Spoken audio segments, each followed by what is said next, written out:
सभी श्रोताओं और दर्शकों की सेवा में जोगर सिंह कैद का नमस्कार। दोस्तों, रविवार सहज चर्चा के इस आज के अंक में हम एक बहुत ही महत्वपूर्ण चर्चा लेकर के उपस्थित हुए हैं और बता दें आपको, भारतीय सेना का सबसे शक्तिशाली और सबसे ताकतवर और सबसे भारी भरकम एयरक्राफ्ट उड़ाने के लिए पहली महिला का गौरव हासिल किया है वीना सहारण ने। राजस्थान की रहने वाली हैं और इन्होंने ये कारनामा करके दिखाया है, भारत की पहली महिला होने का गौरव प्राप्त किया है। हमें बहुत ही हर्ष हो रहा है कि आज उन्होंने समय दिया इस कार्यक्रम के लिए और इनवाइट मैंने कर दिया है वीना सहारण जी को और थोड़ी ही देर में उपस्थित होने वाली हैं। अभी रिहर्सल में तो बहुत जल्दी जुड़ गए थे हम, अभी शायद कुछ तकनीकी प्रॉब्लम आ रही होगी तो मैंने दोबारा इनवाइट किया है वीना सहारण जी को। तो वीना सहारण जी, आप जैसे पहले ज्वाइन किया था वैसे मेरे को ज्वाइन कीजिए ताकि मैं ऐड कर सकूं आपको। हाँ जी, मैंने उसी नंबर से आपको इनवाइट किया है जिस नंबर से आपने पहले ज्वाइन किया था।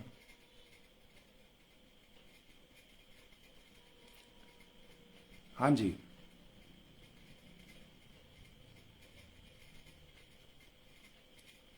हेलो, मेरी आवाज़ आ रही है या नहीं? काफ़ी हमारे दर्शक बार बार जुड़ भी रहे हैं। आपको वीना सहारण जी को नमस्कार बहुत सारे लोग कर रहे हैं। हाँ जी,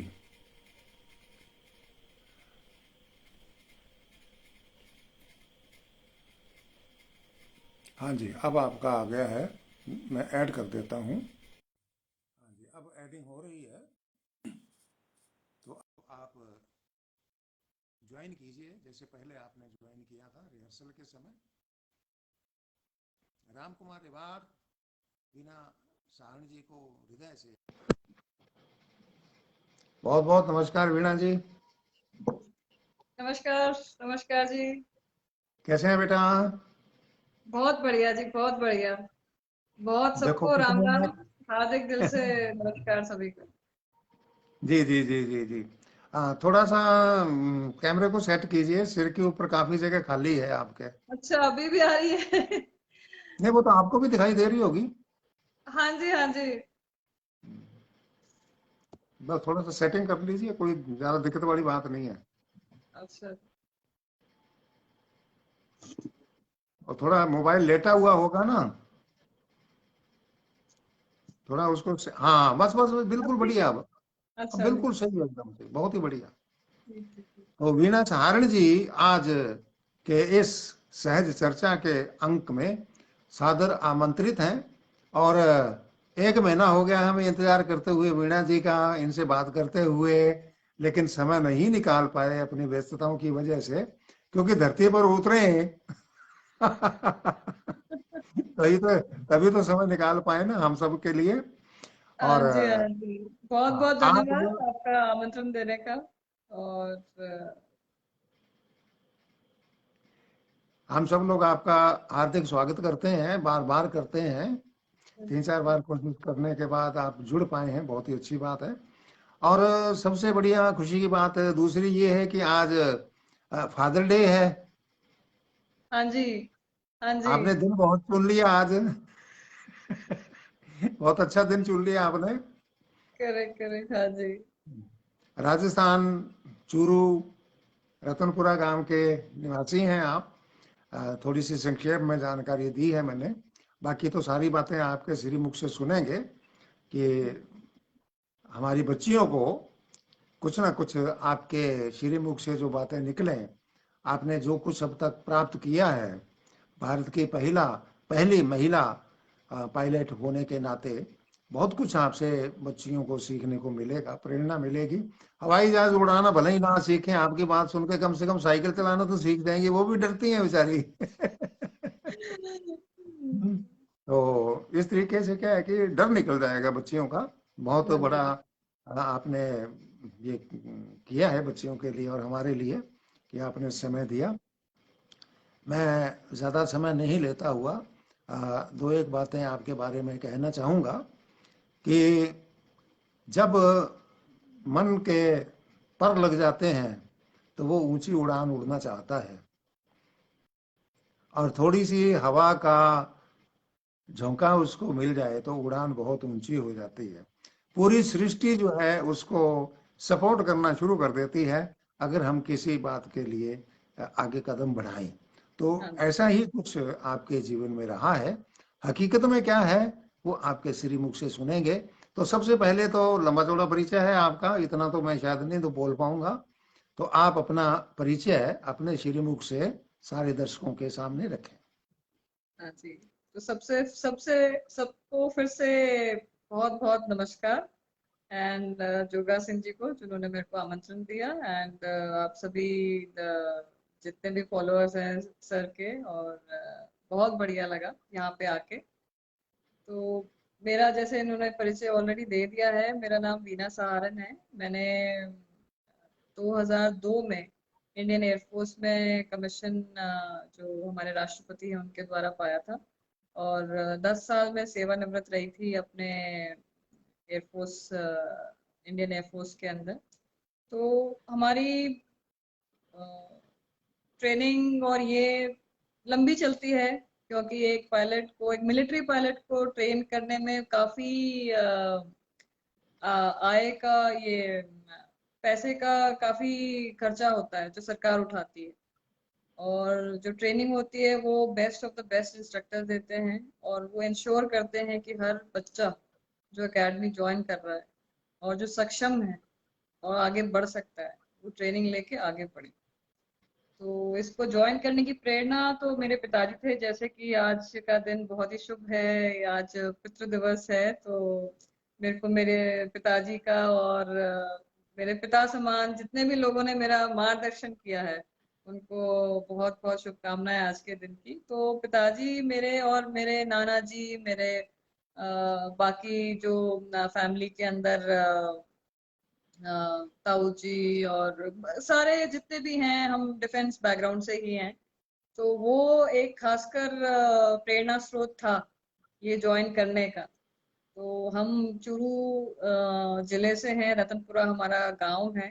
तो मेरे पिताजी गांव में ही पढ़े हैं। वो पहले ऑफिसर है, रादर मेरे गांव से जो निकले हैं और शहर में आके उन्होंने हमें बसाया है, हमें लेके आए हैं। और मैं और मेरी सिस्टर, हम दो बहनें हैं। मेरी बड़ी बहन है, उन्होंने एमबीए की पढ़ाई की है, वो काफी अच्छा उसमें भी कर रही थी। अभी तो वो काम नहीं कर रही है, बट और मेरी माताश्री हैं, वो हम पूरा घर का बागडोर उन्हीं के हाथ में है। तो ऐसे तो हमारा जीवन का छोटा सा एक मिडिल क्लास और गांव का भी पूरा, आप जैसे लगा सकते हैं, जो एक्सपीरियंस है वो माता पिता को काफी रहा है। और अभी भी हम जुड़े हुए हैं अपने गांव से। और बस फिर पूरे देश में पिताजी की पोस्टिंग रही। तो जैसे आपको पता है, आर्मी के अंदर हर 2 साल में पीस और फिर फील्ड पोस्टिंग आती है। पीस पोस्टिंग में हम परिवार के साथ रहते हैं, फील्ड पोस्टिंग में हमें एसएफ अकोमोडेशन दिया जाता है। तो ऐसे मैंने पढ़ाई मोस्टली केंद्रीय विद्यालय में पढ़ी है, जो जी। हमारे पूरे नॉर्थ में, ईस्ट में, पूरे इंडिया के जितने भी स्कूल्स हैं, तो उन सब शिक्षकों का भी बहुत बहुत धन्यवाद जिन्होंने हमें पढ़ाया, अलग अलग स्कूल्स में प्रेरित किया। उसके बाद फिर मैंने एनसीसी ज्वाइन की, जो कि दिल्ली यूनिवर्सिटी में आर्मी विंग में ज्वाइन किया था। जी।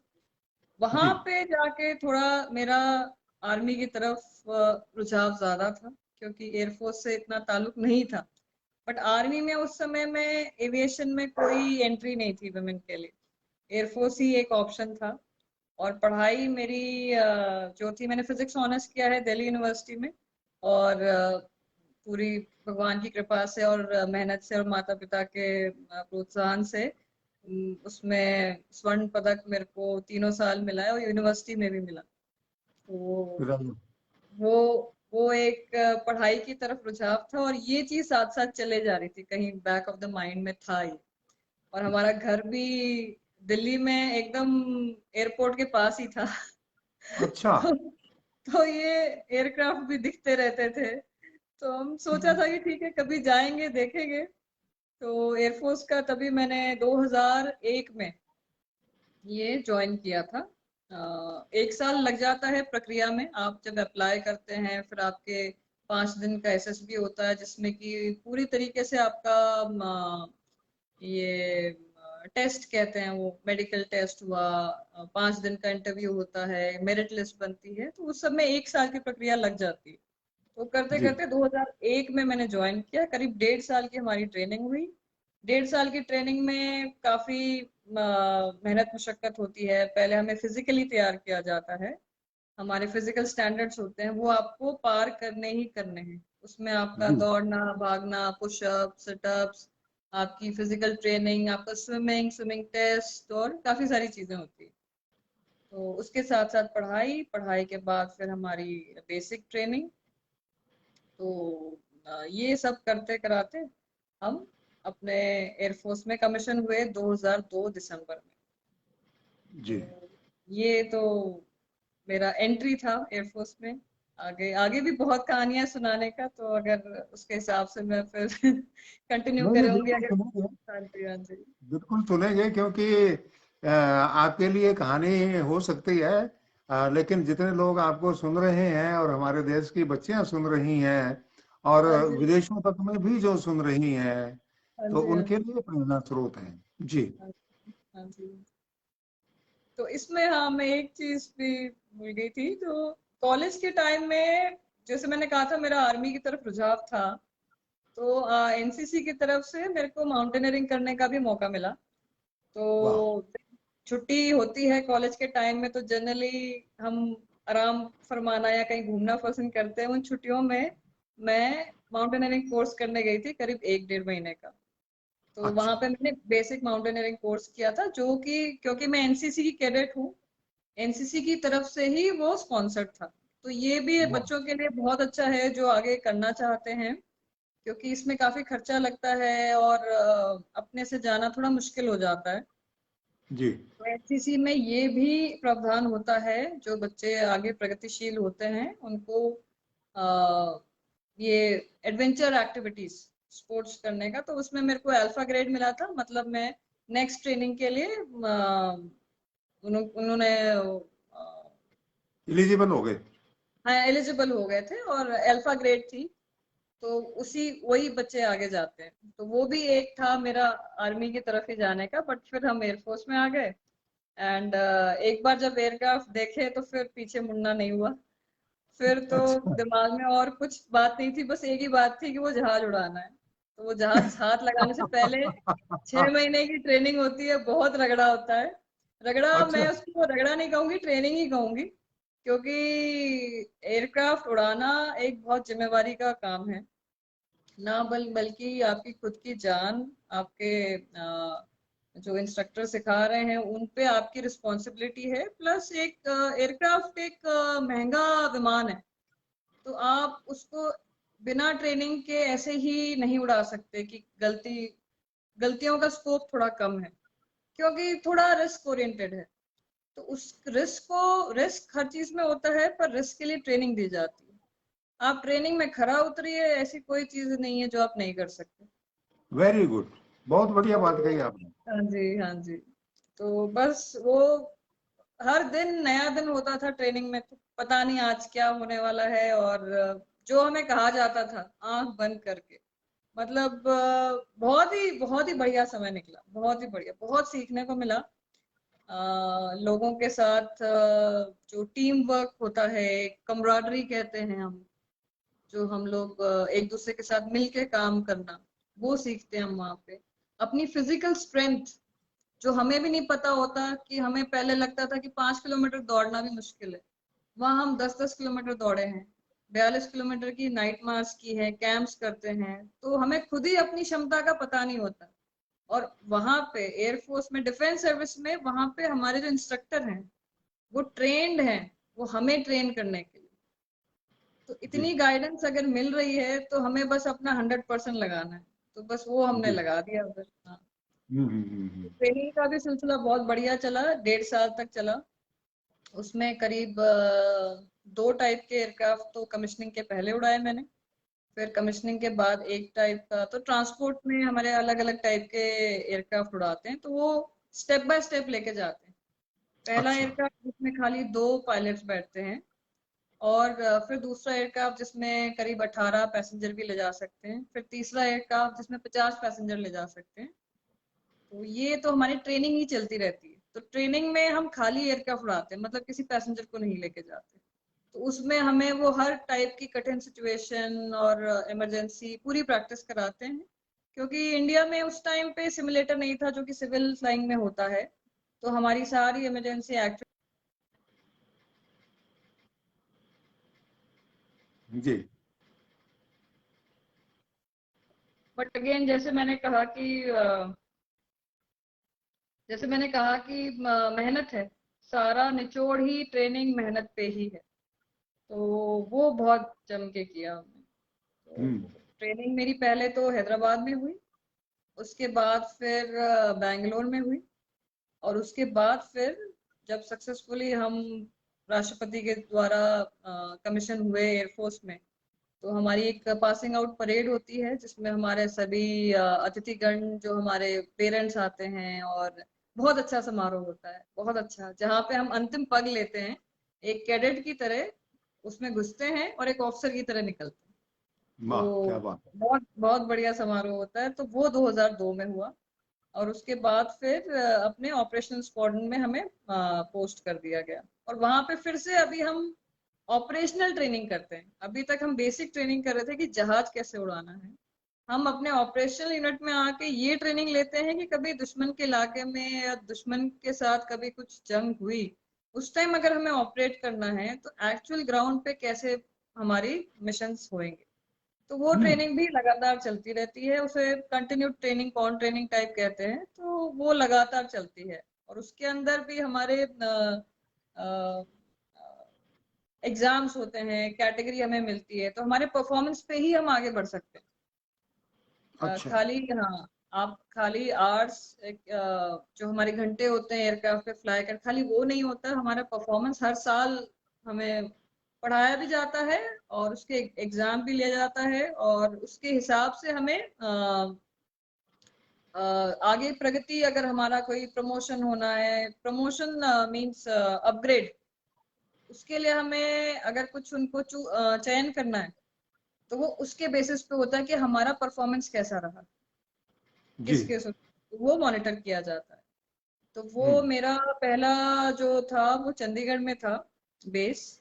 तो चंडीगढ़ बहुत ही एक्टिव बेस माना जाता है, क्योंकि हम पूरा सियाचिन वहीं से कंट्रोल करते हैं। सियाचिन की जितनी भी लॉजिस्टिक सप्लाई है, तो चंडीगढ़ एक बहुत ही महत्वपूर्ण बेस है। तो पहली अवसर तो यही बहुत बड़ा था कि मुझे वहां भेजा गया एज अ फ्रेश कैडेट। तो हाँ, इन ट्रेनिंग में भी मेरे को बेस्ट फ्लाइंग कैडेट का और बेस्ट ओवरऑल का बहुत दो बढ़िया। टर्म में, हाँ जी, ये मिला था, ट्रॉफी मिली थी। तो वो उन्होंने भेजा वहां पे।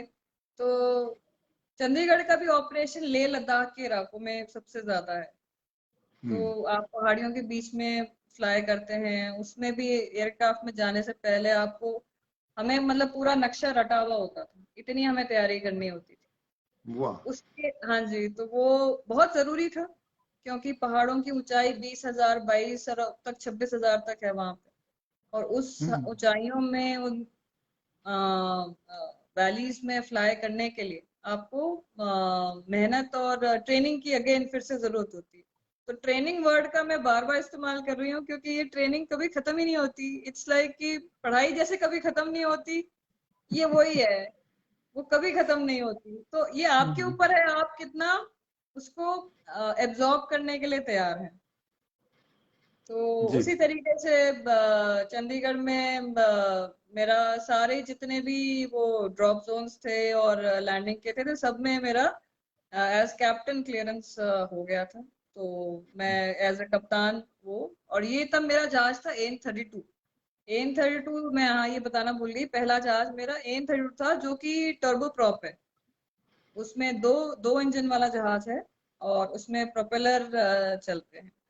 तो शुरू शुरू में वही जहाज मिला था और ये मेरा मेन बेस था चंडीगढ़। तो जी। यहाँ से हम कारगिल, श्रीनगर, लेह, थॉइस और हमारे बाकी ड्रॉप जोन्स भी हैं, वहां पे भी जाया करते थे। तो बहुत ही अच्छा ये एक्सपीरियंस था मेरे लिए, तो क्योंकि हर दिन हम्म, कुछ ना कुछ सीखने के लिए था। और हमारी हम्म, फ्लाइट, जैसे मैं जस्ट एक ग्लिम्स देती हूँ कि हमारी फ्लाइट सुबह सूरज की पहली किरण के साथ हम टेक ऑफ कर जाते थे। और कभी कभी हम्म, सूरज की पहली किरण में हम पहाड़ों में होते थे। तो वो अच्छा। हमारा समय होता था, बिकॉज पहाड़ों में फ्लाई करना रोशनी के ऊपर निर्भर है। तो आप 1 मिनट भी वेस्ट करेंगे तो उतना ही हम अपने जो फौजी भाई जो हमारे आर्मी में हैं उनके लिए सप्लाई के लिए लेट हो सकते हैं। तो ये हमारा तालमेल, बहुत खूबसूरत तालमेल है वहां पे एयरफोर्स आर्मी के बीच का। तो बहुत बढ़िया ऑपरेशंस होते हैं और बहुत कुछ सीखने को मिला वहां पे। तो तो कितनी की वहां पे, लड़कियां होंगी आपके साथ उस समय इस ट्रेनिंग में? हाँ जी, कितनी लड़कियां होंगी ट्रेनिंग में आपके साथ? उस समय ट्रेनिंग में जब हम कमीशन हुए थे तो 4 लड़कियां थी हम।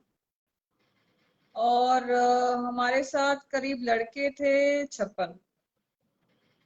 तो हम्म, उसमें हम डायरेक्ट एंट्री वाले भी थे, NDA के भी थे। अच्छा। तो हाँ जी, तो ऐसे करके आपका हर साल बैच आता है, जिसमें कि जो NDA हैं, NDA जो 3 साल पुणे में ट्रेनिंग प्राप्त करते हैं, उनके हिसाब से कितना वैकेंसी है डायरेक्ट एंट्री के कैंडिडेट्स को लिया जाता है। तो हमारे कोर्स हम्म, में ये संख्या रही थी। और बाकी हमारी ग्राउंड ड्यूटीज के भी हमारे कोर्समेट्स होते हैं, जो कि एकेडमी में ही तालीम पाते हैं, ट्रेनिंग पाते हैं, बट वो ग्राउंड और अपने जैसे अकाउंट्स, लॉजिस्टिक्स, एजुकेशन, अलग अलग मेट्रोलॉजी, अलग अलग डिपार्टमेंट के होते हैं, तो उनकी ट्रेनिंग भी एकेडमी में लगातार चलती है। हमारी एडिशनल होती है फ्लाइंग की ट्रेनिंग, बियॉन्ड हमारा मिलिट्री ट्रेनिंग, ये भी चलता है, दोनों चलती है। अच्छा। हाँ जी। जी। तो अ, तो इस प्रकार 3 साल मैंने चंडीगढ़ में निकाले और अच्छा परफॉर्मेंस रहा मेरा। 2 साल में ही कप्तान का अच्छा। कन्वर्जन हुआ। उसके अंदर हमें कैटेगरी मिलती है एक्चुअली। तो वो कैटेगरी हमें मुश्किल और एडवांस मिशन को लेने के लिए एलिजिबल बनाती है। तो वो अच्छा। लगभग मेरी खत्म हो गई थी चंडीगढ़ में। उसके बाद मेरे को ट्रांसफर मिला जोरहाट, जो कि हमारा ईस्ट में बेस है। वहां पे भी अगेन बहुत खूबसूरत जगह है वो। और वहाँ की फ्लाइंग अगेन, जैसे कि यहाँ पे हम पाकिस्तान और चाइना के फ्रंट से घिरे हुए हैं, वहाँ पे मेनली चाइना के साथ बॉर्डर शेयर करते हैं। तो वहाँ के जितने भी बॉर्डर के इलाके हैं वहाँ पे हम लोग सप्लाई ड्रॉप वगैरह अपने जहाज से करते हैं। तो वो भी एक डिफरेंट टाइप का एक्सपीरियंस था। अगेन स्किल रिक्वायर्ड था उधर के लिए, तो वो भी सारा मैं, जितने मेरे को मेरे इंस्ट्रक्टर्स ने ट्रेन किया, गाइड किया, तो वो मैं कर पाई। और सारे ड्रॉप्स के लिए क्लियर थी वहाँ पे, और लैंडिंग के लिए भी। जी। तो वो भी बहुत अच्छा एक्सपीरियंस था। ईस्ट की फ्लाइंग बहुत अलग है, बहुत ही अग्रिम क्षेत्रों में हम लोग फ्लाई करते हैं, बहुत ही पतले रनवे होते हैं, अनप्रिपेयर्ड सरफेस होते थे उस टाइम। अभी तो बहुत बढ़िया हो गया हमारा, काफी प्रगति, बिकॉज पहले क्या था, उन क्षेत्रों में पहुंचना मुश्किल था, सड़कों का निर्माण इतना नहीं था। अभी सड़कें अच्छी बनी, कनेक्टिविटी अच्छी हो रही है। तो उसी तरीके से अब एयरफोर्स के ऑपरेशन सिविल ऑपरेशन से थोड़े अलग होते हैं। हो सकता है हमें पूरा प्रिपेयर्ड रनवे ना मिले, पर हमें फिर भी इमरजेंसी में जाना पड़ेगा।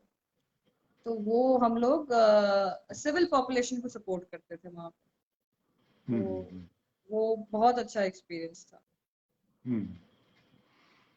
तो ये हुआ आपके साथ, आपका ये जो शुरुआती अ, जो आपके साथ मानस में जो कुछ चलता रहा। हम्म, तो जैसे हम बच्चे होते थे छोटे छोटे, आप भी, तो पांच चार जने बैठ के खेलते थे ना। ऐसे करते थे। चिड़िया उड़, हाँ जी, कबूतर उड़, हाँ जी, हाँ हम्म, जी। कबूतर उड़, तोता उड़, कोयल उड़, हाथी उड़। हाँ, तो वो कहते थे आप आउट हो गए, क्योंकि हाथी उड़ता हाँ, थोड़ा ही है। लेकिन हाँ, आपने तो हाथी को उड़ा ही दिया सचमुच में ही। हाँ जी। तो हाँ सचमुच में जी, आपने हाथी को उड़ा दिया। तो अभी हाथी हाँ जी, उड़ाने तक का बीच का सफर अभी बाकी है आपका, वो भी हाँ जी, शेयर करें। हाँ जी, हाँ जी। तो ये करीब मैंने 2009 में मेरे को 8 में मेरे को खबर मिली थी, जो कि टोटली अनएक्सपेक्टेड थी, क्योंकि उस समय कोई भी महिला आईल 76 में, जो कि जिसका आपने अभी वर्णन किया गजराज एयरक्राफ्ट कहते हैं, उसमें कोई भी महिला पायलट अभी तक नियुक्त नहीं हुई थी।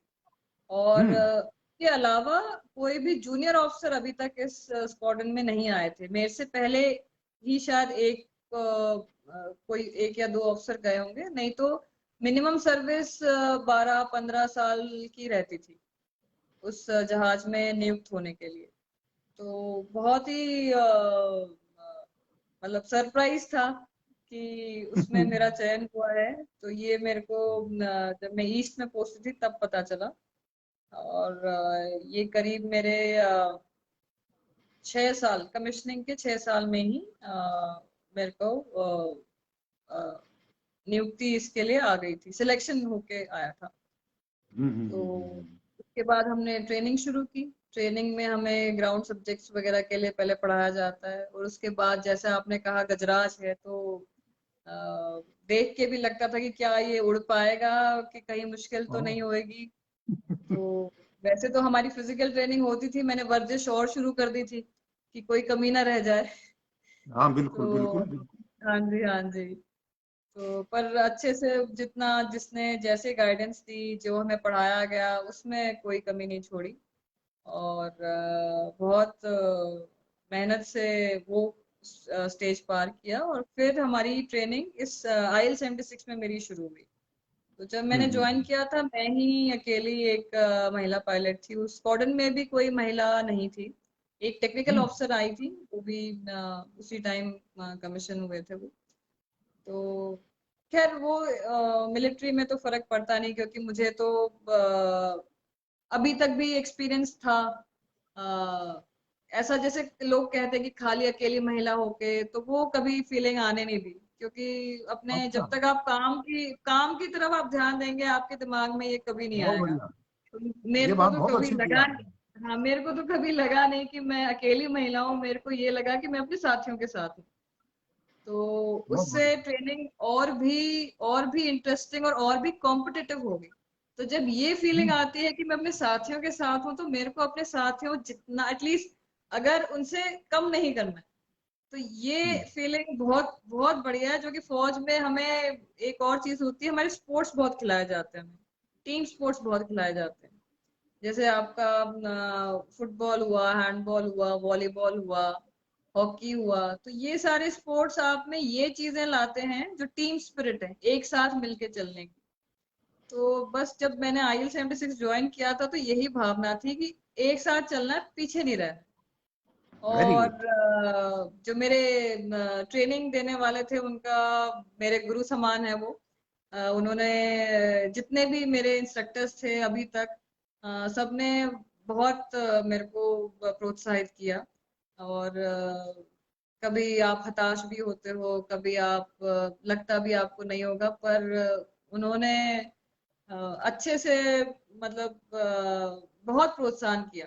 और जहाँ डंडा जी। लगाना था डंडा भी लगाया कि नहीं, अभी तो करना ही है आपको। तो अच्छा। वो वो बहुत बढ़िया लगा। और मेरा मतलब मेरा पर्सनल अपना इसको रिसीव करने का भी ये है कि अगर कोई आपको बताए कि कहीं आपको इम्प्रूव करना है, तो वो एक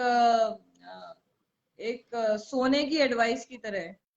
क्योंकि जी। लोग आपकी आलोचना या आपकी कमियां बताना नहीं चाहते, क्योंकि हर कोई आपकी सामने अच्छा रहना चाहता है। पर अगर कोई ओ, आपको बता रहा है, तो मतलब आपके डेवलपमेंट के लिए वो मेहनत कर रहा है। तो बिल्कुल। फौज में ये चीज में कभी कोई कमी रही नहीं है। जहां आप अच्छा करते हैं आपको बताया जाता है, जहां आप गलत करते हैं आपको बताया जाता है, जो कि बहुत जरूरी है आपको आगे बढ़ने के लिए। हम्म। तो बस जब ट्रेनिंग शुरू हुई तो पता ही नहीं चला, बिकॉज पढ़ने का इतना बहुत पढ़ाई था इसमें, पढ़ने का तो अभी भी है इसमें।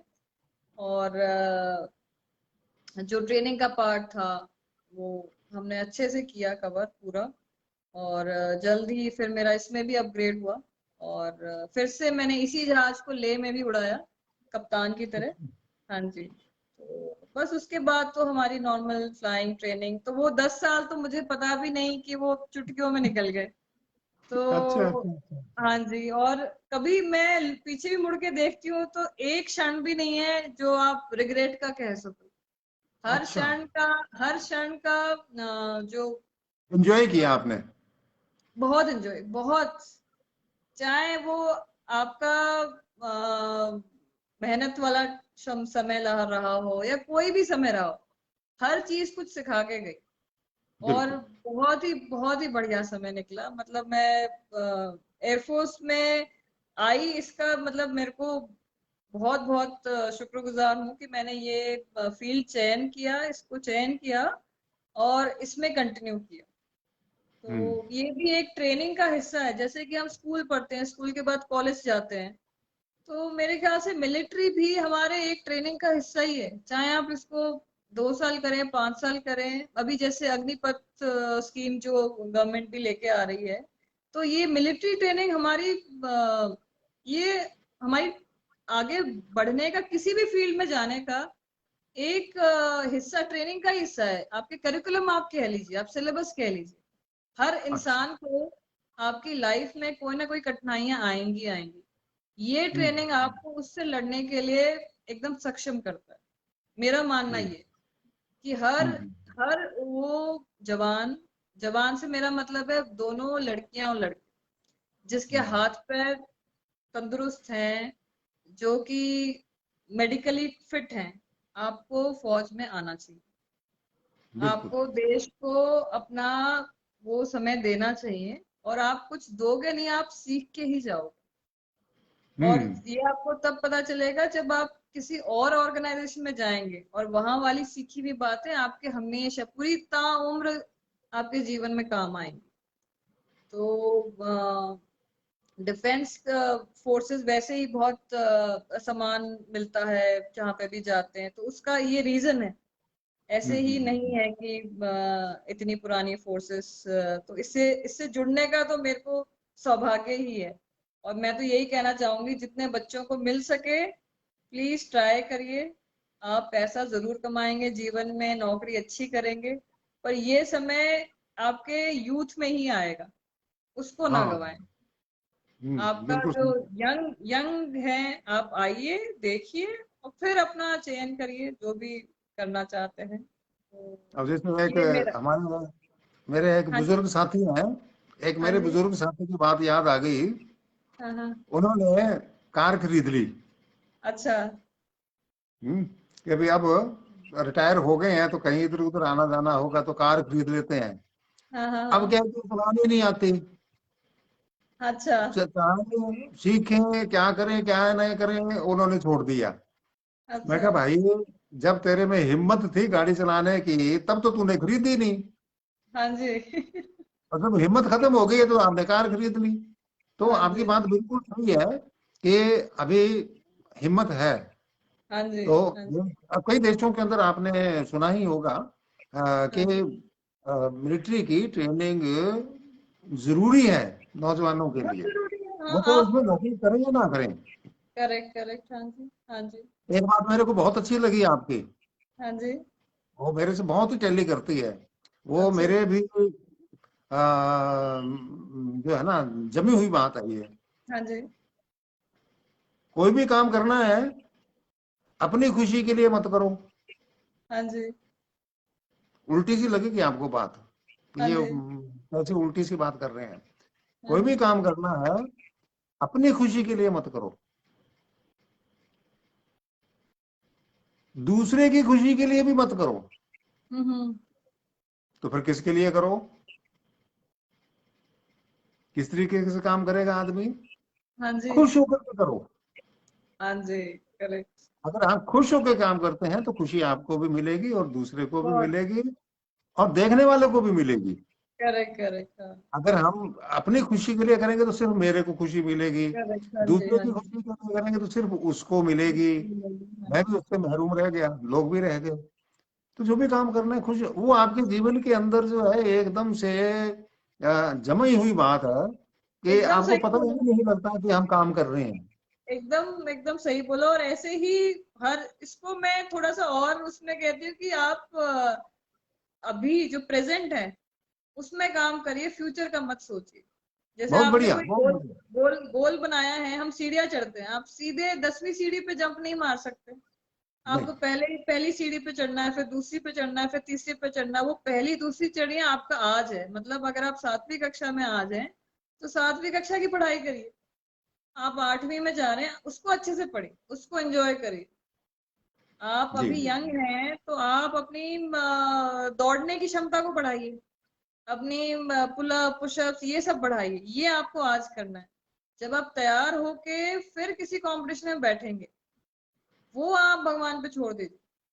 पर पहले हम्म। तैयारी करनी है। इसीलिए सीधा 10वें स्टेप पे नहीं जाना है, छोटे छोटे गोल बनाइए, वो छोटे छोटे गोल को अचीव करिए। जैसे ही आप गोल अचीव करेंगे आपको संतुष्टि मिलेगी, कॉन्फिडेंस आएगा।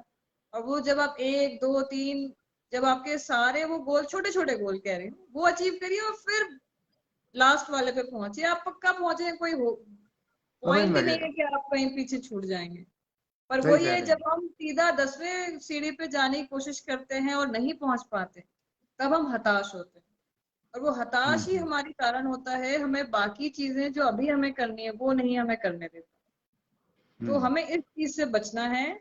और जो प्रेजेंट में जीना है, जो आज है आप हम्म। उसके लिए जिए, कल देखी ये बात जाएगी। मैं, ये आपकी बात जो है ये भी मैं इस तरीके से कहा करता हूँ कि हाँ जी जो नौजवान है वो इसलिए दुखी है, भविष्य को देख करके दुखी होता है। हाँ जी और जो बुजुर्ग है वो अपने हाँ पास्ट को देख करके दुखी होता है कि मेरा जीवन पता नहीं कैसा चला गया। हाँ भूतकाल गया, हाँ जी भविष्य काल गया, रह गया हाँ वर्तमान काल। हाँ जी। वर्तमान काल का आनंद कौन उठाता है? बच्चा। बच्चा, हाँ। वो वर्तमान में जीता है, करेक्ट, हाँ उसको जी ना भूतकाल का डर है ना कोई भविष्य काल की चिंता। तो हाँ बिल्कुल जी उस तरीके से अगर जैसे कि आपका बयान था कि हाँ जी हाँ जी वर्तमान को अगर हम जीना सीख लें तो आगे पीछे की टेंशन खत्म हो जाएगी। जिसने, कहते हैं ना कि जिसने चोंच दी है तो वो दाना भी तो देगा ना। हाँ जी हम हाँ जी खामखा में ये परेशानी में परेशान होते रहे, इसका तो कोई फायदा नहीं है ना। हाँ जी हाँ तो जी अपनी उपस्थिति का दूसरे को लाभ दीजिए, जहां तक हो सकता है लाभ दीजिए, तो आपको सारी सृष्टि लाभ देने के लिए तैयार रहेगी। जी। हाँ जी हाँ जी। एकदम बहुत बहुत ही आपने ऐसे गोल्डन वर्ड्स कहे हैं। तो धन्यवाद। ये चीजें अपने जीवन में अपना लें तो अभी तो जैसे आप, हम लोग खाली मेरे जीवन की जैसे जिया उसकी बात कर रहे हैं। पर आप कोई भी प्रोफेशन लीजिए, कोई भी कार्य करिए, वो सब जगह एप्लीकेबल है। तो जो इंसान ऐसा नहीं है कि आपने खाली एक प्रोफेशन चूज किया है तो वही अल्टीमेट गोल है, वो नहीं है। आप हम्म में जो क्षमता है, आपको जो चीज अच्छी लगती है वो अच्छा करिए, आप उसमें टॉप के बनेंगे। तो वो चीज को एक्सेप्ट करना बहुत जरूरी है कि खाली डॉक्टर, लॉयर, इंजीनियर या पायलट और ये नाम देने की जरूरत नहीं है। आप अपनी क्षमता देखिए, और देखिए हम्म आपका रुझाव किस तरफ, उसको पहचानिए। पेरेंट्स के लिए बहुत जरूरी है कि अपने बच्चे की जो प्लस पॉइंट है उनको उभारें, नेगेटिव पे वर्क करें, और जो प्लस पॉइंट है वही लाइन उनको दें। अगर कोई क्रिकेट अच्छा खेलता है खेलने दीजिए, वो आपका ही बेटा हम्म, कल विराट कोहली निकलेगा, देखिए कितना नाम कमाएगा। कोई बिल्कुल यार बिल्कुल। क्रिकेट नहीं खेलना चाहता, कुश्ती खेलना चाहता है, तो गांव में स्पेशली में जो हमारा फिजिकल स्ट्रेंथ है, स्पोर्ट्स के अंदर जा सकते हैं। तो मतलब बहुत जगह है, आप रुकना नहीं है। बस मेरा तो बस यही है कि आपने चले चलते जाना है, क्योंकि हमें मंजिल पता ही नहीं है कब कहाँ तक लेके जाएगी, पर हमें रास्ता हम्म। पता है। तो वो रास्ते को अच्छे से एंजॉय करते हुए, जो जर्नी है उसको एंजॉय करना है। हाँ, अब और जैसे नदी आपने कहा कभी कि नदी कभी भी सागर का रास्ता थोड़ी पूछती है, चलती रहती है। करेक्ट, चलती रहती है। हाँ, तो जीवन भी उसी तरीके का है। आजकल के टाइम में कंपटीशन बहुत है, जनसंख्या बहुत बढ़ गई है, तो वो मान सकती हूँ कि थोड़ा सा हमें स्ट्रेस देता है कि कैसे क्या। पेरेंट्स को भी थोड़ी परेशानी होती है कि बच्चा आगे क्या करेगा क्या नहीं करेगा। बट आप अपने बच्चे की प्लस पॉइंट्स को पकड़िए, और उसको वो लाइन, चाहे उनको डिजाइनिंग करना हो, चाहे गाना गाना हो, चाहे कुछ भी करना हो, आप सपोर्ट करिए उनको। कि कोई काम छोटा नहीं है, कोई भी काम छोटा नहीं है, पर उसमें मन लगना चाहिए। मन लगा तो आप सीधा, मतलब फिर तो स्काई इज द लिमिट कहते हैं, और अब तो स्काई भी लिमिट नहीं है। नहीं है, आप नहीं। आसमान के बियॉन्ड भी जाएंगे। तो बिल्कुल बिल्कुल, आसमान हाँ बहुत जी, है। हाँ जी, हाँ जी। बस बस तो अब देखो मेरा ना, तो अंतरिक्ष तक भी जाकर के आई हैं बेटियां। एग्जैक्टली इसीलिए स्काई भी लिमिट नहीं है, पर अपने मन से करेंगे, कोई रोक ही नहीं सकता आपको, कोई रोक नहीं सकता। हाँ यही जी, आती है हवा, जो विपरीत चलती है वही पक्ष में चलना शुरू हो जाती है। एक बार आगे एग्जैक्टली बढ़े तो सही। Exactly exactly. हाँ, ऐसे ही हम्म, ट्रेनिंग के टाइम में भी बहुत थोड़ी मुश्किलें आई थी, जो मेरे को लग रहा था कि होगा नहीं होगा।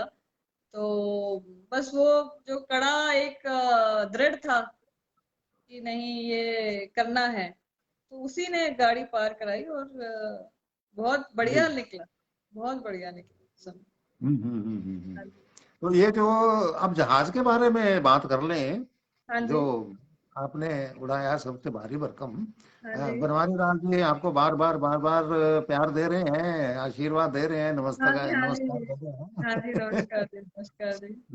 उन्होंने ही आपके बारे में जिक्र किया था, तो हाँ, हाँ जी, इन्हीं के प्रयासों से ही आज आप इस सहज चर्चा में बिल्कुल सहजता के साथ आप उपस्थित हुई हैं, ये बहुत ही खुशी की बात है। तो हाँ जी, और सहजता आपके हर शब्द के अंदर आ रही है, और हाँ जी, यही कारण है कि आदमी कहीं का कहीं पहुंच सकता है। और एक बात और बढ़िया कही आपने कि एक ही काम के पीछे क्यों आदमी लगा रहे, और भी बहुत सारे काम है, करिए, बहुत टाइम होता है।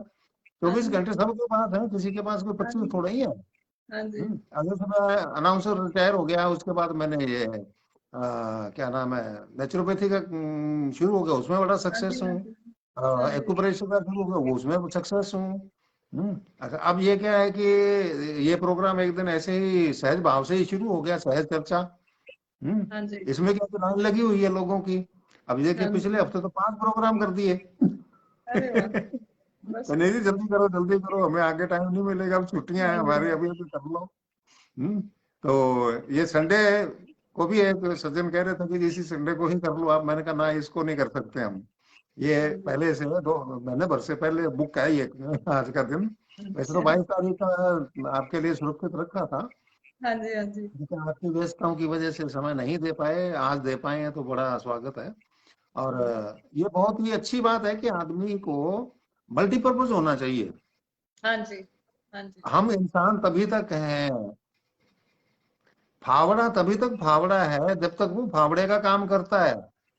हाँ जी, हवाई जहाज तब तक ही हवाई जहाज है जब तक वो हवाई जहाज का काम करता है, नहीं तो कचरा पड़ा है। सही बोला हाँ जी, तो नाम तो आपके जो एयरक्राफ्ट का है वो मेरे को याद, IL-76 हाँ जी, नाम था उसका। हाँ जी, जिसको इंडिया में गजराज का नाम दिया गया। हाँ जी, हाँ जी। तो इसको इतना भारी क्यों कहा जाता है, ये कितना भारी है ये? तो ये हमारी जो एयरक्राफ्ट की कैटेगरी होती है, ये लाइट, मीडियम और हैवी कैटेगरी कही जाती है। तो जो IL-76 है वो हैवी कैटेगरी में आता है, इसीलिए इसको भारी जहाज कहते हैं। हैवी कैटेगरी का मतलब कि ज्यादा सामान उठाने की क्षमता होती है। तो इसका जो टोटल वजन है वो करीब 192 टन है। 192 टन का है, और ये करीब हम जब ये हमने लिया था रशिया से, ये एयरक्राफ्ट जब हमने खरीदे थे, तो हमारा मेन पर्पस था हैवी हैवी लिफ्ट और हैवी ड्रॉप्स के लिए। मतलब कभी अगर हमें जंग में जाना पड़े तो हम लोग अपने टैंक्स और जीप्स और गन्स वो सब हम पैरा ड्रॉप कर सके, तो वो मेन अच्छा। पर्पस था। उसके अलावा हम पैरा ट्रूप्स भी लेके जाते हैं, इसमें सप्लाई राशन सब जाता है इसमें। तो करीब 42 टन का टैंक एक पूरा इसमें जा सकता है। और ये आपके अग्रिम क्षेत्रों में जहाँ पे रनवे सरफेस प्रिपेयर्ड नहीं है वहां पे भी लैंड कर सकता है। तो अगर सुनामी जब आया था इंडिया में तो काफी त्राही मची थी, हमारा पोर्ट ब्लेयर काफी नष्ट हो गया था, और काफी कार्निक में काफी जान माल के नुकसान हुए थे। तो उस समय हमारा रनवे ऑलमोस्ट आधा पानी में सबमर्ज था और बीच में क्रैक्स भी थे। तो ये IL-76 उस समय वहां पे लैंड किया था, जो हमने राहत कार्यों में पूरा सहयोग दिया, तो वहां पे काम आता है।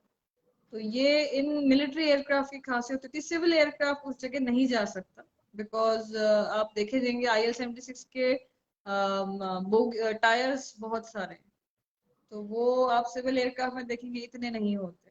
तो इस हम्म तरीके से वो लैंडिंग गियर कहते हैं, उनकी जो ताकत होती है वो भी थोड़ी ज्यादा होती है। उसी जो मिलिट्री एयरक्राफ्ट है वो अग्रिम क्षेत्र में ही जाने के लिए बने होते हैं, तो इसीलिए इसको हेवी लिफ्ट कहा जाता है, मेनली बिकॉज ऑफ जैसे मैंने बताया भारी जो इक्विपमेंट है उसको ले जाने के लिए। हम्म हम्म हम्म हाँ जी। हम्म। तो ये कारण है इसका। हाँ तो जी। इसमें इसकी तो फिर उड़ान भी तो बहुत ही कम उड़ती होगी जब जरूरत पड़ती है तभी।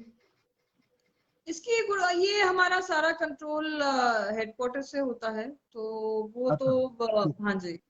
तो जब वो हाँ। जैसे कमिटमेंट बनाते हैं उस हिसाब से ये प्लानिंग पूरी हेडक्वार्टर से आती है, जो यूनिट को दी जाती है, जैसे। फिर हम लोगों को हम तक पहुंचती है। तो हम लोग आप कह लीजिए सोल्जर वैसे भी 24 घंटे ड्यूटी पे रहता है, तो हम हाँ जी 24 हाँ घंटे जी। ड्यूटी पे रहते हैं। जी तो जी। जब हमें जाना होता है तो उसका सूचना हमें मिलती है, और हम हमेशा तैयार रहते हैं उसके लिए। तो इसीलिए वो जो हम्म। ट्रेनिंग का सिलसिला है वो ऑलमोस्ट कंटिन्यूअसली चलता है, और हम लोग मतलब हर चीज के लिए तैयार होते हैं। एक बार हम हम्म ऑपरेशनल फुल्ली ऑपरेशनल पायलट कहते हैं, जो कि मैं 2 एयरक्राफ्ट पे रह चुकी हूँ। पूरा कप्तानी जो मेरी AN-32 पे भी फुल्ली ऑपरेशनल और IL-76 पे भी फुल्ली ऑपरेशनल मेरा ओहदा था। तो ये जब पायलट हो जाता है तो फिर वो किसी भी समय आप हमें लॉन्च कर सकते हैं। तो वो हम्म हमारी डिग्री ऑफ प्रोफिशिएंसी होती है, हमारी डिग्री ऑफ ट्रेनिंग होती है। उसमें एयरफोर्स में कह सकती हूँ कि हमारे स्क्वाड्रंस होते हैं, जो हमारे ट्रेनर्स होते हैं, उनका बहुत बड़ा योगदान होता है। उसके अलावा एज ए पायलट आप पे भी बहुत निर्भर करता है कि आप अपने को कितना तैयार रखते हैं वेरियस सिचुएशंस में जाने के लिए। तो उसमें हम्म। फिजिकल फिटनेस भी, और आपकी अपनी एयरक्राफ्ट के बारे में जानकारी भी, जो कि मैंने कहा पढ़ाई कभी खत्म नहीं होती, वो चलती रहती है। जी जी तो जी उस पर जी। बहुत निर्भर करता है। हम्म। और कभी भी फ्लाइट में आप कह ले, कभी भी हमारी 2 फ्लाइट एक जैसी नहीं होती, हर दिन कुछ नया होता है। तो अच्छा।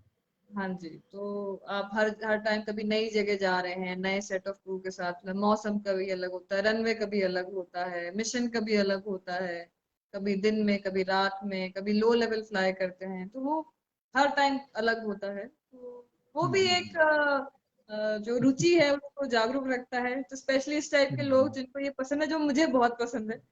जी जी जी। तो हाँ जी, तो काम करने में हम्म। भी अच्छा लगता है। हाँ, वेरिएशन अलग अलग वैरायटी हाँ बोर जी। नहीं हाँ होने जी। देती आदमी को। बिल्कुल भी और नहीं, बिल्कुल भी नहीं।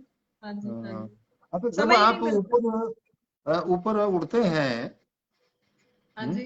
तो वहाँ तो ज्यादा आपको गर्मी लगती होगी, धूप लगती होगी, या कुछ इस तरीके का, या बादलों के पार होते हैं या बादलों के नीचे ही होते हैं आप? वो हमारे अलग अलग मिशन होते हैं, उसमें से 90% से ऊपर हम लोग बादलों के ऊपर ही होते हैं। और अच्छा। ये ट्रांसपोर्ट एयरक्राफ्ट है, जैसे कि फ्लाइंग में भी अभी 3 टाइप के एयरक्राफ्ट हैं आपके। चॉपर्स होते हैं जो हेलीकॉप्टर्स होते हैं, फाइटर्स होते हैं जो जेट एयरक्राफ्ट होते हैं, और हमारे ट्रांसपोर्ट एयरक्राफ्ट जो टर्बोप्रॉप और जेट का मिक्सचर है। तो जनरली ट्रांसपोर्ट एयरक्राफ्ट आपके जो IL-76 है वो बादलों के पार ही होता है। कभी कभी मौसम ऐसा हो, जैसे आपका बारिश का मौसम है तो बादल भी 50,000 तक भी जाते हैं, तब हम बादलों के बीच में होते हैं। तो ऊंचाई पे ही उड़ना आपके लिए एफिशिएंट होता है, क्योंकि एयरक्राफ्ट जितना ऊंचा जाता है उतना उसमें तेल की खपत कम होती है। ओके। और ऊंचे जाने की भी एक लिमिट होती है जो कि आपके इंजन के पावर पे डिपेंडेंट होती है। तो आपका ये एक हमारा हर एयरक्राफ्ट की ना स्पेसिफिकेशन होती है। तो उस हिसाब से जो ये जेट एयरक्राफ्ट है, और ये बादलों के पार ही हम होते हैं। तो वहां से आपको नीचे बादल दिखते हैं, नीचे धरती तो नहीं दिखती होगी? कभी धरती भी दिखती है, कभी बादल जैसे फैला हुआ हो तो क्लीन आपको क्लियर पिक्चर तो नहीं दिखेगी, पर जैसे बड़ी नदियां हैं, पहाड़ हैं, और ये सब चीजें दिख जाती है। जैसे आजकल सब अब लोग जैसे गूगल मैप देखते हैं, तो जैसे गूगल मैप हाँ। आप ऊंचाई पे जाके देखते हैं वैसे ही दिखेगा। हम्म। अब जैसे पायलट दिखते हैं, जैसे फोटो में हम देखते हैं, तो वो पूरी एक पैक ड्रेस पहन के रखते हैं। हाँ जी, हम्म, हाँ जी, हाँ पूरी जी, कवर होती हाँ है। जी, हाँ तो जी, हाँ इतनी जी। में कोई दिक्कत नहीं होती या गर्मी लगती हो ऊपर? नहीं नहीं नहीं नहीं, ये इस ड्रेस का भी एक बहुत इंपॉर्टेंट रीजन है हमारे। ये ओवरऑल कहते हैं हम इनको, और ये फायर रिटार्डेंट होते हैं। फायर रिटार्डेंट का मतलब ये होता है कि अगर कभी, क्योंकि हम लोग रिस्की ऑपरेशन करते हैं, कभी आपका एयरक्राफ्ट क्रैश हुआ या फिर कभी आग लगी या कुछ, जो कि होता नहीं है, बट हमारी प्रिपरेशन उस तरीके से होती है, क्योंकि हमें कभी भी अगर जंग तो कभी भी छिड़ सकती है। तो उस वो वातावरण कभी भी बन सकता है, तो उसके लिए हमारा ये ओवरऑल फायर रिटार्डेंट होता है। तो जब आग लगती है, अगर आग लग गई, तो इसका जो कपड़ा है वो स्किन के चिपकता नहीं है। तो ये एक स्पेशल मटेरियल से बनाया जाता है, और ये पूरा एक यूनिफॉर्म होता है। तो कभी आपको रेस्क्यू भी किया जाए तो इसको निकालना और डालना बहुत फास्ट और बहुत जल्दी होता है। तो अगर जैसे कि हमें किसी मिशन के लिए लॉन्च भी होना है, तो इसको पहनने में 10 सेकंड भी नहीं लगते हैं। और अच्छा। आप आपने एक वो जैसे ओवरऑल पहनते हैं उसकी तरह आप पहने, और आप ड्यूटी पे जाने के लिए तैयार हैं। और वही चाहिए हम्म। हमें। हमें हम्म। और इसका जो मैंने फायर रिटार्डेंट आपको बताया है, वो इसका कभी कोई अगर मिसहैप हो जाए तो उसमें हमारी जान माल को बचाने के लिए है। हम्म। अच्छा, एक वो जैसे बच्चों वाली सी बात आए है। हाँ जी, और ज्यादातर जितने भी है ये पायलट हैं, हाँ जी। वो इस तरीके का कुछ संकेत करते हुए ज्यादा दिखाई देते हैं। इसका क्या मतलब है? ये वो ठेंगा दिखाते हैं या क्या करते हैं? जी, क्या बाहर को मतलब है देखने इसका? वाले को तो ठहंगा ही दिखेगा, बट हमारे लिए आप कह लीजिए ऑल ओके का सिग्नल है। और क्योंकि हम जब ये सिग्नल तभी देते हैं जब हम दूसरे से सुनने की रेंज से दूर होते हैं। तो ये हाथों के ही कुछ सिग्नल हैं जो कि आपको करने होते हैं। तो अभी तो आपने खाली ठेंगे वाला देखा है, पर बहुत सारे सिग्नल होते हैं हमारे जो कि एज अ पायलट सिविल में भी वो हम करते हैं। क्योंकि जब आप जहाज बहुत ही जब तक इसके इंजन ऑन है, ये थोड़ा सा क्रिटिकल है। मींस कोई भी इंसान इसको अप्रोच नहीं करना चाहिए जब तक इसके इंजन पूरी तरह बंद नहीं हो गए। या फिर ये अगर चलने को तैयार है, जैसे हम जब एयरक्राफ्ट को पार्किंग बे में होता है, पार्किंग बे से ये जब अपनी ही इंजन की ताकत पे चलने लगता है, तब हम हमें दिख, क्योंकि आपका जो व्यू है आप देखेंगे कॉकपिट में खाली आगे दिखता है। टायर के आगे की जगह, इंजन के नीचे की जगह, विंग के आगे की जगह, ये सारी जगह हम देख नहीं सकते। तो हमें वो हम्म। एरिया क्लियर चाहिए। तो जनरली हम जब अपनी ही ताकत पे इंजन चलने लगता है, तो जब हम क्लियरेंस के लिए भी करते हैं कि ठीक है ऑल ओके हम जा सकते हैं।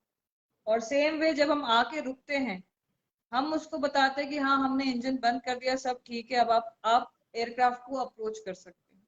तो ऐसे ही बहुत ही अलग अलग टाइप के सिग्नल हैं, मैं अभी तो एक्सप्लेन नहीं कर पाऊंगी। तो वो आप कह लीजिए जैसे कि बच्चे बहुत खेलते हैं वो एक मूक वाला एक गेम होता है जिसमें आप मूक रहते हैं और आपको अगले बंदे को वो पिक्चर या फिर वो शब्द का आपको अनुमान लगाना होता है कि हम बोल क्या रहे हैं। उसी तरीके से ये चीज का वहां पे इस्तेमाल होता है जहां पे एज अ चालक हम नीचे जो हमारे सपोर्ट स्टाफ है उनके हियरिंग रेंज में नहीं है, क्योंकि हम बात नहीं कर पा रहे तो हमें इशारों से बात करनी पड़ती है। तो ये तो वो इसकी सिंगल आवाज फैमिली। जब, हाँ जी, जब इसका इंजन स्टार्ट हो जाता है आवाज काफी होती होगी, और हाँ जी। हेडफोन भी करेक्ट। लगाए रखते हैं, हाँ तो जी हाँ उसमें जी। सुनने में दिक्कत नहीं आती? क्या नहीं आती? सुनने में दिक्कत नहीं आती इतनी इंजन की आवाज, इतने भारी भरकम आवाज? नहीं तो उसमें जो कॉकपिट है, अगर एज अ यात्री भी अगर आपने ट्रैवल किया होगा तो जैसे काफी यात्रीगण नॉर्मल एयरक्राफ्ट में भी बैठते हैं, फोन पे लगे रहते हैं, बात करते रहते हैं, तो उतनी ही आवाज कॉकपिट में आती है, ज्यादा नहीं आती है। तो हेडसेट्स होते हैं हमारे, तो जैसे आप सीधा क्लियरली एटीसी को सुन सकते हैं, आपस में हम बात कर सकते हैं, तो उसमें कोई दिक्कत नहीं आती। एक हाँ, बार जैसे हेडफोन पहनने कंट्रोल के रूम बाद। से बात होती रहती है आपकी। हाँ जी वो क्लियर हो जाता क्योंकि ये बातें हमने सुनी हैं, है। अच्छा अच्छा। ये बातें हमें सुनने का मौका मिला था जब रक्षा मंत्री महोदय आए थे, तो हाँ जी सारा तीनों सेनाओं ने डेमो करके जो दिखाया था 3 दिन तक, मेरे को हाँ भी जी वहां हाँ रहने जी का मौका मिला था साथ में, हाँ जी रेडियो में होने हाँ के जी हाँ कारण जी ड्यूटी थी मेरी वहाँ। हाँ तो हाँ वो जो भी उनकी कंट्रोल रूम से पायलट की बात हो रही थी वो हमें वहाँ स्पीकर लगा करके हाँ जी सुनाई हाँ जी गई थी कि हाँ हाँ। किस तरीके तो से वो अंदर वार्तालाप अंदर करते हैं। इतना शोर नहीं आता है। बाहर यस, जहाँ इंजन है बाहर जो हमारे ग्राउंड स्टाफ होते हैं उनको थोड़ा सा इनकन्वीनियंस रहता है, तो उनके लिए उनके कानों की रक्षा के लिए वो हेडफोन पहन के रखते हैं, नॉइस वगैरह कम आती है उसमें। तो इसीलिए हम्म बट आपको थोड़ा अलर्ट रहना होता है, इसीलिए आंखों का ज्यादा काम है और सिग्नल्स पे ज्यादा डिपेंडेंट रहते हैं, हम्म। स्पेशली जो एयरक्राफ्ट के आसपास काम कर रहे हैं उन लोगों के लिए। हम्म। जो टावर तो में है जैसे उनसे हमारी बात हो जाती है आरटी कम्युनिकेशन के थ्रू। कॉकपिट में तो इतने दुनिया भर के छोटे छोटे छोटे छोटे लाइट बटन दुनिया भर के होते हैं।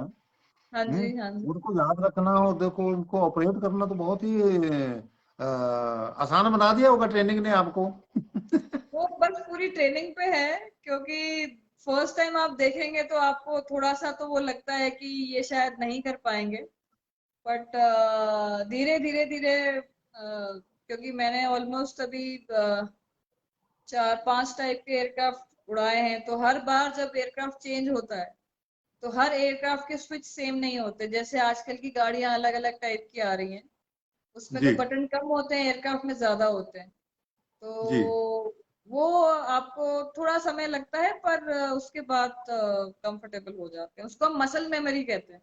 एक मेमोरी होती है जिसमें आप अपने लिखी हुई चीजों को याद करते हैं, एक दूसरी मेमोरी होती है जिसको मसल मेमोरी कहते हैं, जब आपका हाथ और आपकी आंखें वो याद करती हैं, तो वो जो चीज मेमोरी बनती है वो कॉकपिट में बैठने से बनती है। आप कितना भी हम्म। किताबें पढ़ के आप जहाज नहीं उड़ा सकते, आप एयरक्राफ्ट में बैठ के जहाज उड़ा सकते हैं। तो वो जो मसल मेमोरी है उसको कॉकपिट एर्गोनॉमिक्स कहते हैं। मतलब कॉकपिट में मेरी स्विच की लोकेशन कहाँ कहाँ है, मेरी आंखों को पता है, मेरे हाथ को पता है। तो वो जितनी बार हम उसको देखेंगे, हाथ लगाएंगे, टच करेंगे, तो वो डेवलप होती जाती है। जी इसीलिए जी जी। हमारे टेस्ट होते हैं, हर 6 महीने में होते हैं। अभी तो मैं सिविल में हूँ, तो ऐसे ही मिलिट्री में होते हैं।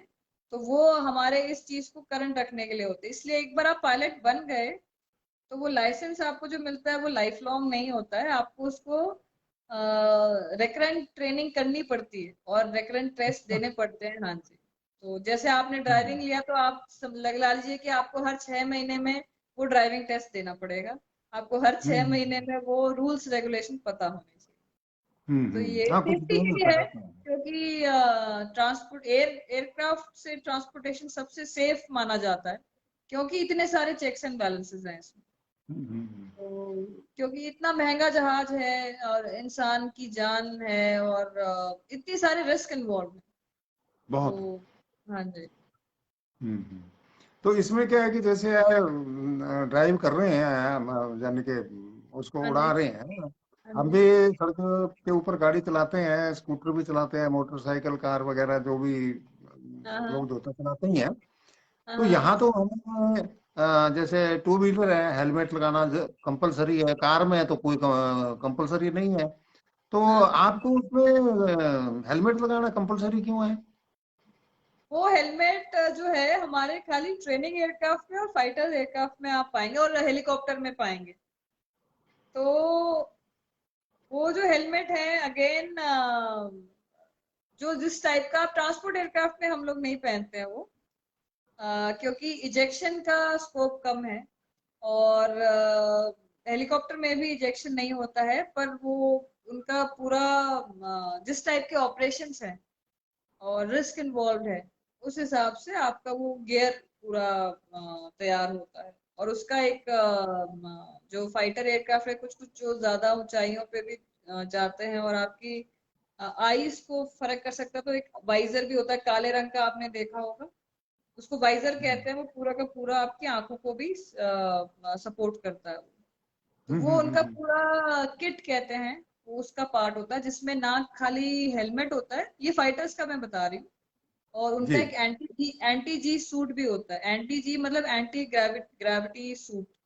तो जब आप अभी अभी हम जब धरती पे रहते हैं तो हम 1 जी के इफेक्ट में रहते हैं।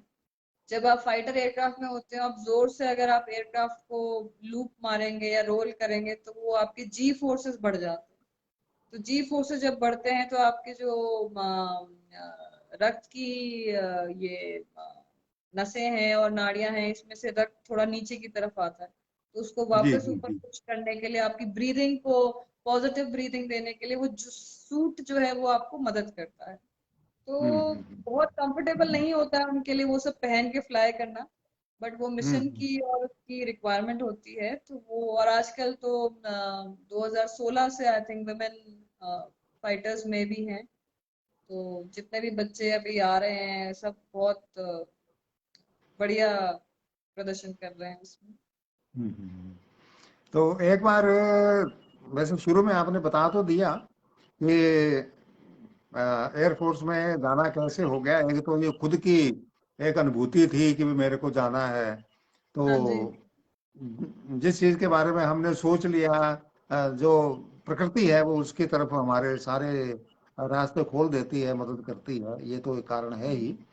और जो नई बच्चियां आज आपका कार्यक्रम सुन करके हाँ जी। मोटिवेट हो रही हैं, हाँ उनके हाँ मन हाँ। में अगर आ जाए कि भी हम भी इस दिशा में जाएं, तो हाँ जी। स्टार्टिंग कैसे करें वो? तो जैसे मैंने बीच में कहा था कि आपको स्टेप बाय स्टेप जाना होगा। मतलब पहले तो आप कौन सी कक्षा में हैं, आप अपने फिजिकल एक्टिविटी इनका प्लीज पूरा ध्यान रखें, पोषण का पूरा ध्यान रखें प्लीज। माँ बाप से रिक्वेस्ट है कि आप इनका जितना भी डाइट का रिक्वायरमेंट है वो पूरा करें। बच्चे चाहे वो लड़का हो लड़की हो, उनके डेवलपमेंट के लिए उनको आज इस उम्र में खाना पीना पे ध्यान देना बहुत जरूरी है। जी जी वैसे, जी। हाँ जी, तो वो आप करिए। उसके बाद जब आप 11वीं और 12वीं में आते हैं तो साइंस की थोड़ी रिक्वायरमेंट है। मैथ्स और फिजिक्स आपके पास होना चाहिए, क्योंकि मैथ्स फिजिक्स ना खाली मेरे ख्याल से फ्लाइंग में जरूरत है, आपके जीवन में आगे जाके आपको गणित तो करना ही करना है। चाहे पैसे का लेन देन हो, चाहे घर में बिजली का बल्ब ठीक करना हो, पंखा करना हो, ये तो फिजिक्स तो हमारे जिंदगी का पार्ट है। मैथ्स हमारी जी जिंदगी का पार्ट है। तो बस एक ऐसा गुरु ऐसा मिल जाए जो कि हमारा इसमें रुझाव अच्छा डाल दे, तो वो मेरे पेरेंट्स से रहेगी। क्योंकि सब बच्चे कर सकते हैं अच्छा, ऐसा कोई बच्चा नहीं जो नहीं पढ़ाने वाला अच्छा चाहिए बस। तो जी जी टीचर से भी मेरी रिक्वेस्ट रहेगी कि अपने काम को थोड़ा सा सिंसेरली करें।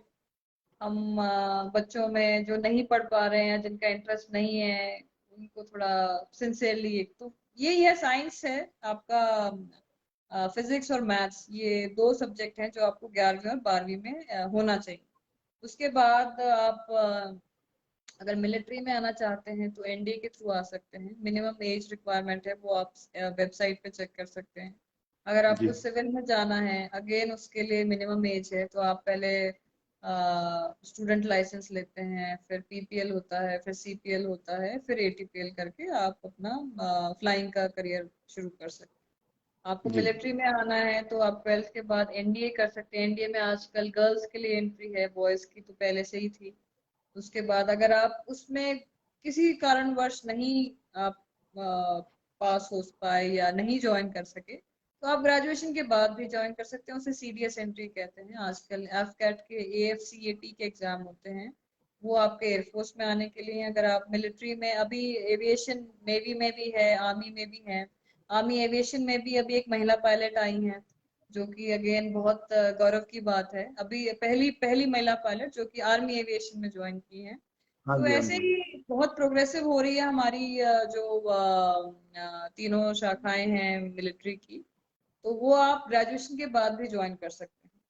और हम्म। आपका फिजिकल फिटनेस होना चाहिए, उसमें तो कोई क्वेश्चन है ही नहीं। तो जी। वो वेबसाइट पे आपको जानकारी मिल जाएगी कि किस टाइप की एलिमेंट अगर कोई है, अगर आपको, तो आप शरीर का चेकअप करा लीजिए अपना पहले, जी। जाने जी। से पहले। और सबसे ये रहेगा कि दौड़ने की आदत पक्का डालें।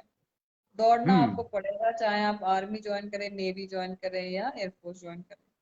तो हम्म। दौड़ने की और अपने बाजुओं की ताकत की और अपने आंतड़ियों की ताकत की, ये आपको अपने रूटीन में लाना होगा। और ये आप एक हम्म। दिन में नहीं कर सकते। इसलिए बेटर होगा कि आप 11वीं 12वीं में, जो आप खेलते तो हैं ही, दौड़ने की भी थोड़ी सी प्रैक्टिस करें।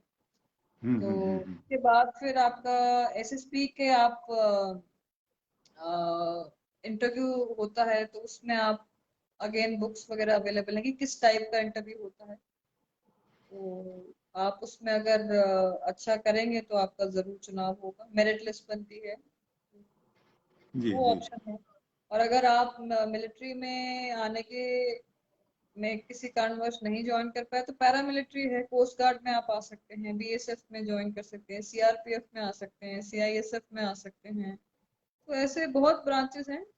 मतलब खाली एविएशन ही नहीं, अगर आप कोई और सेवानिवृत्त होना चाहते हैं, कहीं और अपना योगदान देना चाहते हैं, youth is power of our country, तो यूथ को बिल्कुल। थोड़ा सा अपना योगदान देना पड़ेगा, तभी बिल्कुल। हमारा बिल्कुल। देश तरक्की करेगा। हाँ जी। बिल्कुल। हाँ हाँ, जी। तो अब विनय सारण जी, एक बात और पूछ ली जाए कि हाँ जी। और कितनी बच्चियां हैं जो हाँ जी। आपके इर्द गिर्द प्रेरणा प्राप्त करके या आपके साथ आई हैं? अ, मतलब मेरे साथ जो ज्वाइन किए थे वो तो जैसे मैंने बताया 4 फ्लाइंग में थे। वैसे हमारे ग्राउंड ड्यूटीज में काफी महिलाएं थी, जो हमारे साथ ट्रेनिंग प्राप्त की, जो ग्राउंड ड्यूटीज की मैं बात कर रही हूँ। जी। जी। और उसके बाद मुलाकात तो बहुत लोगों से हुई। और काफियों को मैंने जो जो आए मेरे पास कुछ इंफॉर्मेशन चाहिए गाइडेंस के लिए, तो जितना मेरा हम्म। जीवन का एक्सपीरियंस था वो तो मैंने शेयर किया उनके साथ। और बाकी मैं वैसे तो नहीं बता पाऊंगी कि कितने लोग ज्वाइन किए, बट काफी लोग, स्पेशली जब मेरा आईएल 76 में चयन हुआ था, तो मेरे को एक वो शिफ्ट तो लगा कि स्पेशली काफी बच्चे मेरे गांव में जाके, इतने लोगों से मैंने अपने जो मेरे बच्चे पड़ोसी में और आसपास हैं उनको बातें की, तो मेरे को ये लगा कि बच्चों का रुझाव हो रहा है इस तरफ, कि हाँ वो हम्म। करना चाहते हैं। वो सबसे बड़ी अचीवमेंट मैं कहूंगी कि एटलीस्ट वो सोच रहे हैं इस बारे में। वो कुछ हम्म। भी करें पर एटलीस्ट सोच रहे हैं, चाहे कुछ भी अचीव करने के लिए सोचें, चाहे डॉक्टर बनने का सोचें, कुछ भी बनने का सोचें, वो सोच मैंने देखा है कि वो पनप रही, जो कि बहुत अच्छी अच्छा स्टेप है। और not only for girls, boys के लिए भी। हम्म। आप खेती में भी करिए। अभी जैसे मैंने काफी देखा है कि लोग खेती को इतना महत्व नहीं दे रहे हैं, बट आप खेती में पढ़ाई कर सकते हैं। आप अपने आजकल जितना एडवांसमेंट हो रहा है, हम बाहर से तकनीक लेके आ रहे हैं, और आपके पास एक्सपीरियंस है, आप खेती में पढ़ाई करके रिसर्च में जा सकते हैं। आप वो चीज अपने गांव में इम्प्लीमेंट कर सकते हैं। मार्केट में जो रिक्वायरमेंट है वो आप पैदावार कर सकते हैं। तो हम्म। मतलब अगेन वही जो आपका इंटरेस्ट है, आप इंटरेस्ट को छोड़ो मत बस। बहुत कुछ करने को है, बहुत कुछ है आजकल तो, कोई लिमिट ही नहीं है। प्लस इंटरनेट का जमाना है, हर जानकारी आपके मोबाइल पे अवेलेबल। जी जी जी। तो हाँ, तो अगर आप करना चाहें तो फिर तो बस वो अंदर से लॉ जलती रहनी चाहिए, और आप आंख बंद करके मेहनत करते जाइए बस। जी जी जी। तो वीना सारण जी, आपने बहुत ही खुल करके समय दिया और बहुत ही, यानी कि कार्यक्रम की जो सहजता है उसको चार चांद लगा दिए आपने। हाँ पता जी, नहीं हाँ जी। हवाई जहाज से जा करके तोड़ करके लेकर के आ गई। खूब आज तो चांद तारे लगाए हैं इस छोटे से कार्यक्रम थैंक को। यू, थैंक यू, और थैंक यू। बहुत ही सहज जीवन जिया है आपने, सबसे खुशी की बात है।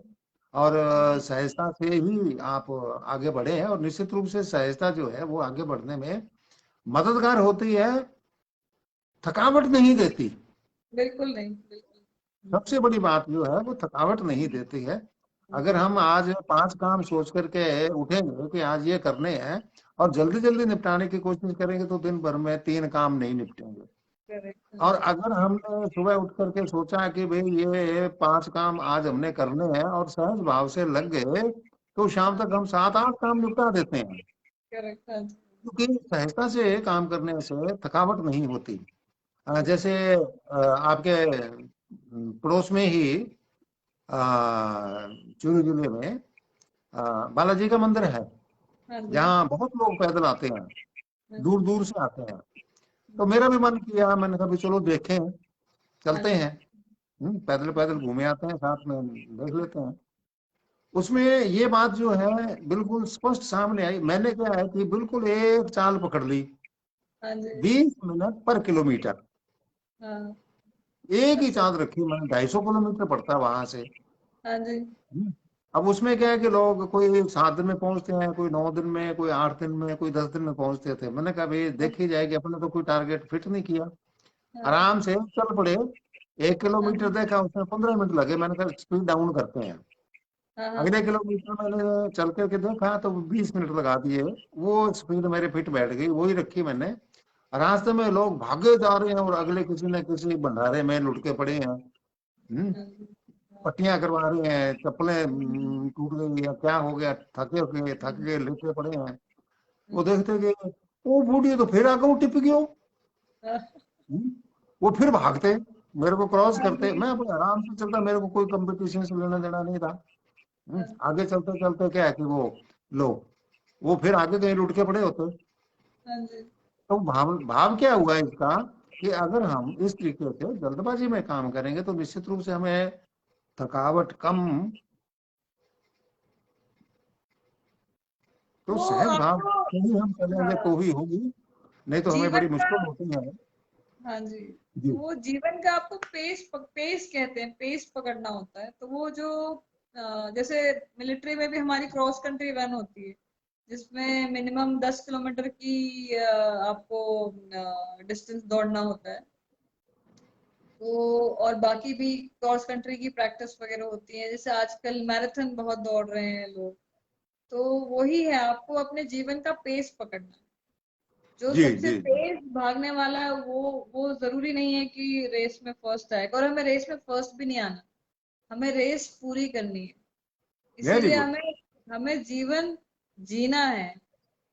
तो हम्म। जीवन में सफलता आएगी, मिलेगी, वो हमारे हाथ में नहीं। हमें जीवन जीना है, हमें जिंदगी का पेस पकड़ना है। जी। और वो पेस ऐसा होना चाहिए कि आपको उसमें खुशी मिले। तो आप जो भी काम करोगे आप अच्छा ही करोगे, कोई ऑप्शन नहीं, ही नहीं अच्छा बचा। होगा ही।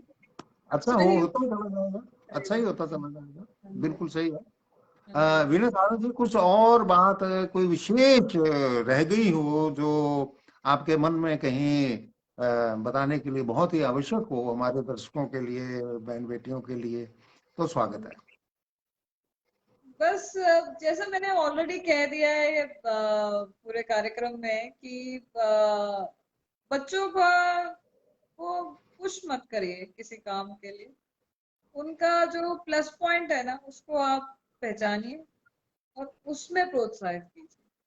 तो देखा देखी जो आजकल होता है कि पड़ोसी का बच्चा कुछ कर रहा है, इसका बच्चा कुछ कर रहा है, और आप उसी में अपने बच्चे को, तो थोड़ा अपने बच्चों से जुड़िए, अपने बच्चों की मन की बात सुनिए, और उसी में बस पूरा सहयोग दीजिए। और बच्चों से ये रहेगा कि माँ बाप बहुत ही मेहनत से पैसे कमा रहे हैं और आसान नहीं है, खासकर हमारे भारत देश में कंपटीशन बढ़ रहा है। तो आप गलत संगत में मत पड़िए, और बड़ों से जितना भी आपको ज्ञान मिलता है, आपके गुरुओं से जो मिलता है, प्लीज वो फॉलो करिए। इंटरनेट में आपको बहुत जानकारी मिलेगी, सही जानकारी का चयन करना सीखिए और उसको फॉलो करिए।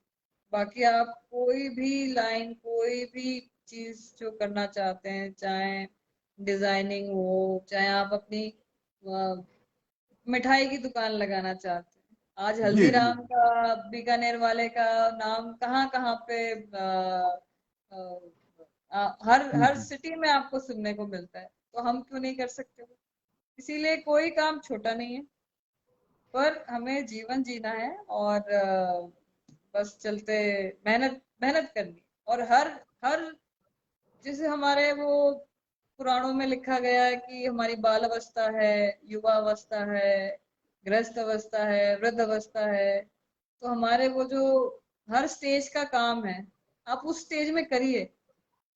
आप अपने नेक्स्ट स्टेज में पिछला काम नहीं कर पाएंगे।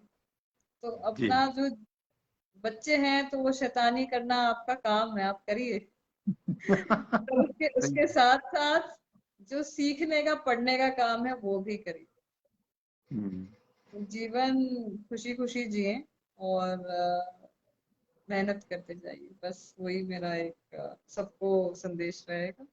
और कहते हैं कि जैसे बच्चे को एक परिवार या माँ बाप नहीं वो पालते, पूरा गांव पालता है। तो गांव में भी हर इंसान का, सोसाइटी का हमारा रहे, सोसाइटी का योगदान देना बहुत जरूरी है।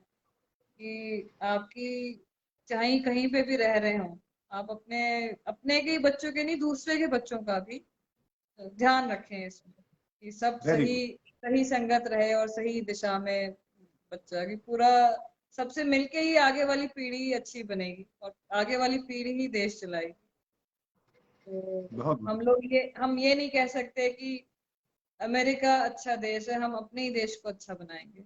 वो तभी बनाएंगे जब हमारी युवा आगे पीढ़ी आगे आएगी।